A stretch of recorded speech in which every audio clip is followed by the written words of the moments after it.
Hey, Kendall. Hey, Max.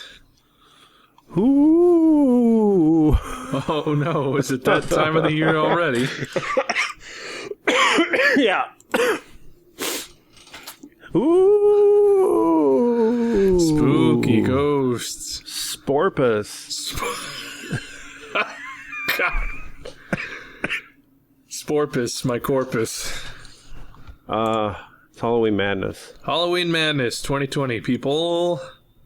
Oh, yeah. Oh, yeah. Oh, Helion. Oh, yeah. Yeah. Mm-hmm. We're here to do it. Bum, bum, bum, bum, bum. Bum, bum, bum, bum, bum. Flashlight.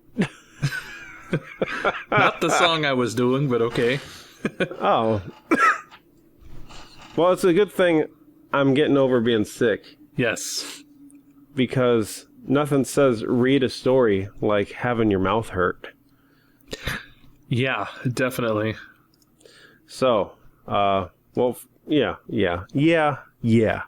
We're gonna do our Halloween Madness stuff like usual every year. We'll go on an adventure or two. We'll stream or two. We'll do story, all the usual stuff. Come on. You know already. Oh, yeah. The good, as they say. Yeah. You know already. Halloween art, all of it. I got a story, Kendall. A story? Yeah, and just to do something here. All right. On this first one. So I quickly jumped over to Reddit. Ooh. And this is the only time of year I really use Reddit is for Halloween. So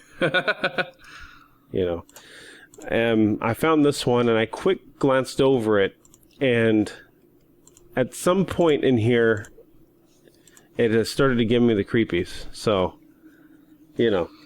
let's lay it down. Let's do this. I want to say creepy music time. Okay. 2 minutes 30 seconds. Okay. 2 minutes 30 seconds. One of us will dub it in. So there we go. We'll see. A somewhat creepy encounter camping. It was the summer right after I graduated from high school. A good friend and I decided to try our hand at camping. We grew up in the greater Los Angeles area, so our knowledge of the great outdoors was nothing beyond the couple years that we had in Cub Scouts of America when we were in elementary school. In other words, we had almost no idea what we were doing. We packed a tent, a couple sleeping bags, supplies, etc., and headed off in his car. Note. What? No, well, that I grew up in the 80s, so this is a time before the wide prevalence of cell phones existed and other portable digital devices. Okay, I see what he's saying. He didn't have a phone. That's what he was saying. Yeah. They're out there alone. We drove north on the 395 for about 6 hours and then headed westward into the mountains in the area of Inyo Canyon. That's funny. Bullet point number 1. First mistake. We didn't plan on which place to camp in. We played it by ear, i.e., like fools. Yeah, second point. Show up and camp anywhere, because that's just how camping works. Why not? Yep. We left mid-afternoon. It was pitch black darkness when we arrived in the area. Ooh. Yeah. That's Squatch country out there I'm looking at. We had driven off of the main road and onto a dirt road in order to find a spot to camp. The dust from driving on the dirt road overwhelmed the headlight beams, and we finally decided to pull over and set up. Jesus. It was around 11:30, and we were exhausted and famished. Any place was a good spot to camp for us. Our only reason to do so at that point was our hunger and exhaustion. Third mistake. We didn't bring flashlights. What? We only had Bic lighters for our cigarettes. Oh, hell no. We tried to set up a tent using our lighters and headlights off of the car, which was parked about 10 to 15 feet away. The wind was blowing, so the lighter constantly went out after a few seconds in either direction because of the wind, or indirectly because the wind would push the flame into our thumb. We were idiots. We finished setting up the tent, but at that point I was too tired to eat. My friend managed to make some instant ramen. Oh God. Did it again. Why am I doing this? I'm a fool. I haven't done this in so long. My friend managed to make some instant ramen. We smoked a cigarette in the car, then crashed out in the tent. We awoke to a very cold morning. It must have been around 5:30. Immediately upon exiting the tent, we realized that we were camped at the entrance of a hiking trail. There were at least 2 no camping signs, and we dismantled the tent, cleaned up, and cleared out. We ended up buying some cheap flashlights and a nice hot meal in a very small town. It wasn't really a town, but more like a few storefronts and shops on a main road. About the length of an average city block. We went into some office, though I don't recall exactly what it was. It might have been a park ranger station or headquarters for a campground. In any case, we found and reserved a site for the night. The campground was basically like a large circle with campsites along its outer circumference, with each campsite being about 50 yards from its neighbor. In the middle of the circle was a common bathroom and a shower. We circled around it once, and I think we saw one family that was all set up with a tent and a camper. We found our spot, set up camp, which was quite far from all of them. That night was when we had a creepy encounter. My friend and I were laying in the tent, shining our flashlights upwards and chatting. Wait, where'd they get flashlights? Kendall, they just stopped in a little town. Oh, I didn't specifically say that they bought them, right? Yeah, it did. Oh. That morning, we ended up buying some cheap flashlights and a nice hot meal in a small town. Oh, all I heard was a cheap hot meal for some reason. We'll just edit that out. Our new flashlights eventually gave out. Yes, broken. Well, that's the thing, Kendall. You and I know that the cheaper the flashlight, the better the adventure.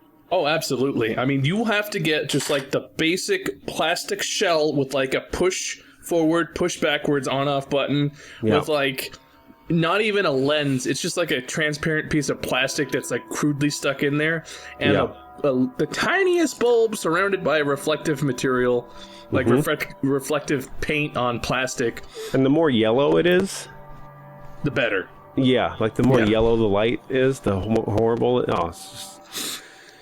This guy knows. Yeah. Listen, if the beam goes anywhere beyond like 5 feet in front of you, it's no good. You need to have maximum 5 feet of lighting. Yeah. Yeah.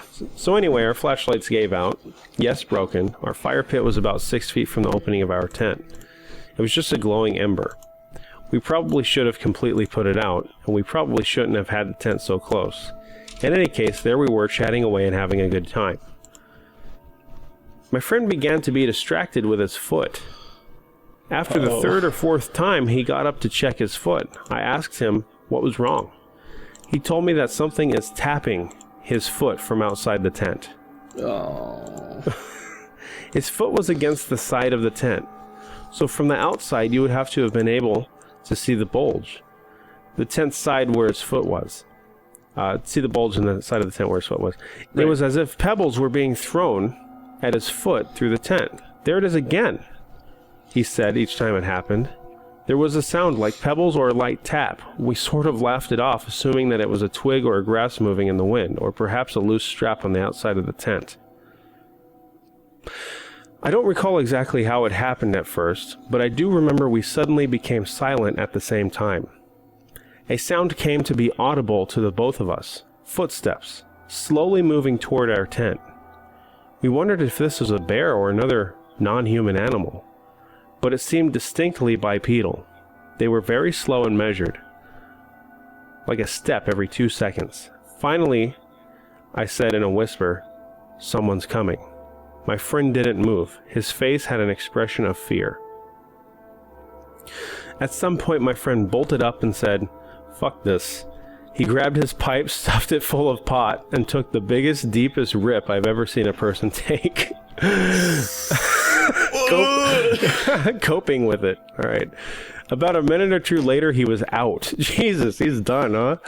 Dang, dude. One and done. I like it. Drugs aren't my thing, so I was alone in the tent as far as conscious bodies are concerned. Oh, that's the worst, man. You gotta look out for yourself and the dead weight of your buddy, yeah. I was sitting up at this point, and I had taken out the only weapon I had, a small pocket knife. I took out the big blade and the small blades, as well as the ice pick in the middle, and held it like some ridiculous melee weapon. I could see the glowing embers in the fire pit through the sheer nylon material of the tent. and I was able to roughly but barely discern some of the rocks around it.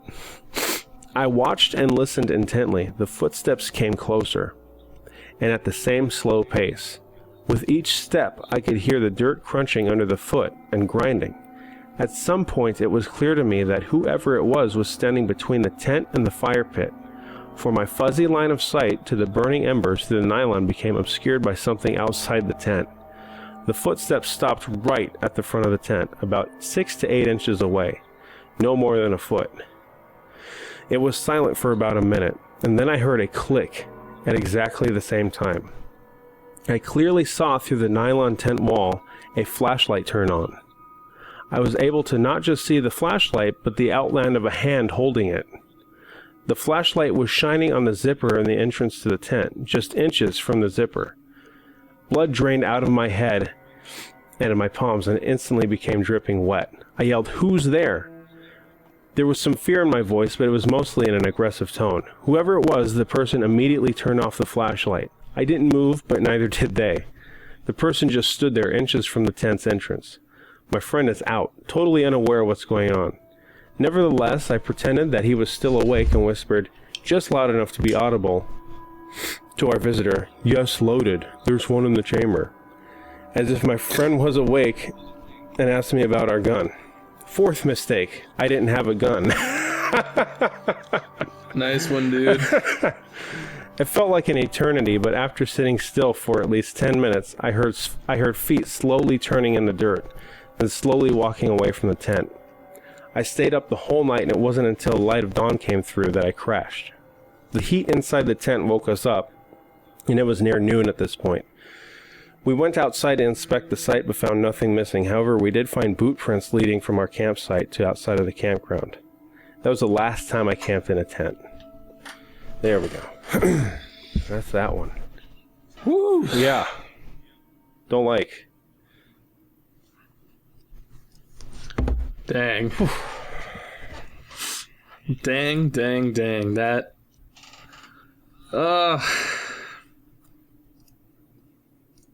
That's yeah. Just don't go camping, and you're fine. Yeah. Don't go outside. Really. Too spooky, guys. Too sporpus. Too sporpus, man. There be scary peoples. Yep. Drowning in sporp. Sporp in your tent. Just all over that tent, dude. Just sporp it. Yeah. Yeah. Awful amounts of sporp. Awful amounts. Jeez, I haven't been camping in years and years. Yeah, same. I mean, I've been out looking for skinwalkers and stuff, but we always go to the hotel afterwards, you know? Right. And it's like, I don't want to sleep out there where there's fucking scary things. Squatch and skinwalkers and stuff. Yeah, no thanks. We went to the hotel. The hotel wasn't any less creepy in its own way, but, you know. Yeah. Most hotels are that way. Yeah, but, well, they're especially that way when the lady that works at the Denny's is like, yeah, we pull the blinds down on this one side because the skinwalkers look in. Oh. Okay, thank you. Thanks, I'll just go now. How about that Grand Slam which to go, please? Jesus. Right. Anyway, yeah, well, it's Halloween. It's Halloween zone. Yeah, that's right. It's a Sporpus. Halloween Madness, guys. Yep. Get excited for it. Expect more of that. Oh, yeah. To come. Be sure to check out the Discord. Drop in stories you'd like us to read or look at. Yep. Maybe we'll have a picture zone and you can drop some pictures and we'll see how spooked we get from them. Yeah. Video links and stuff. We'll make up a little chat room up in the Discord that you can drop all that stuff in. Oh, yeah. Also, be sure to check that their Discord for updates on what we're going to be up to. Like Max said, might go on some ventures. We got some stream stuff planned, spooky stories, as always. And probably one or two events where people get to jump in and tell their ghost stories or weird things that have happened throughout the year. Oh, yeah. A lot of people have been home this year, and so I'm sure there's been some weird noises and things that go bump in the night that have been noticed. Yep. So, it's about time you found out if your house is haunted. That's right. Yep. Go chase that thing in the attic so you can be YouTube famous for 5 minutes on a live stream. Go Gadget House Ghost. Go Gadget House Ghosts. All right. We'll see you soon, guys. Ooh.